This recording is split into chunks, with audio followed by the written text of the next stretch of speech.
Growing up was really hard, especially being abused physically and sexually abused. I felt like I was being neglected a lot. My biological father, he would ask me to steal things because no one really cares if a little kid steals from a store.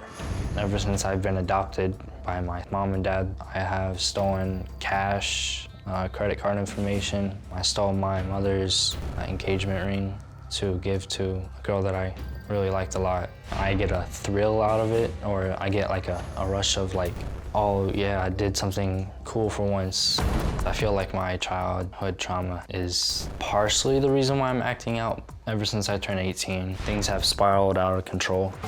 The reason I had so many dating apps on my phone was because I felt like I needed to be loved because of that space that I wasn't given when I was a child. I wasn't loved. I felt like I always needed like a girl like by my side. I dated a 33-year-old woman. My dad had an issue. It shouldn't matter who I'm hanging out with. That's my decision. I don't do drugs. I don't drink alcohol. I don't do any of that. 6 months ago, I stole a car. That day, my dad had kicked me out. I was so desperate to get somewhere. I've never lived out on the streets. I stole from my family because I feel like I needed the money. My parents do make me feel like I'm the problem all the time. That is not fair. Well, Evan, good to meet you. Good to meet you too. How you feel about being here? I'm a little bit nervous. Yeah. Do you have any hopes for today, any goals for today that you hope happen? I do want to figure out issues like between my family and I. Do you trust yourself to make good decisions? At times, I do trust myself to make good decisions. There are times that I do not. Is there a line that you come up to sometimes where you tell yourself, this is wrong, this is a line I shouldn't cross, I shouldn't do what I'm thinking about doing here? Sometimes I do go up to that line, and sometimes I do cross that line. You sold $3,000 at your job. Correct. You had kind of a reason for it. You said, I'm just going to get paid early here, Correct.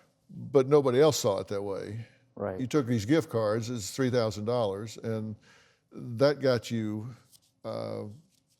in trouble with the law, fired on the spot, and in court the next day, right? Correct. You stole a car from a dealer and the keys to another car. Correct. And you got caught when you brought that car back to exchange it for another car. I didn't steal the keys that were in the car. There was a separate pair of keys that was in the car, and I decided, hey, I see the logo on the keys, and like I feel like I saw the logo on the car at the dealership, and so I took those keys to go to the dealership, and it turned out to be the keys to that car. Okay, but well, let's break it down. You stole a car. Correct. Okay, now you say that you want to make your own decisions and that they need to not be butting into your decision making. What the hell? You stole a car. Under what theory is that okay? And under what theory do you not need somebody policing your decisions if you're out stealing a car? I understand. I don't think you do, because that's a question.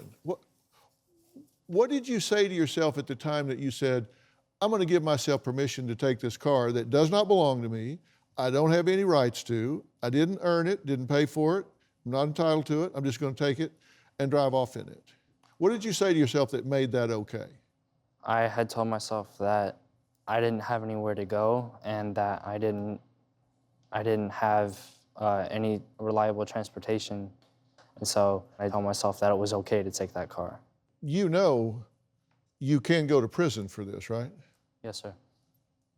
And because they may have a hard time holding you accountable or giving you consequences for your behavior because they love you and think you're wonderful. The world's not so inclined. The world has rules and guidelines, and you break those, they're going to put you in jail.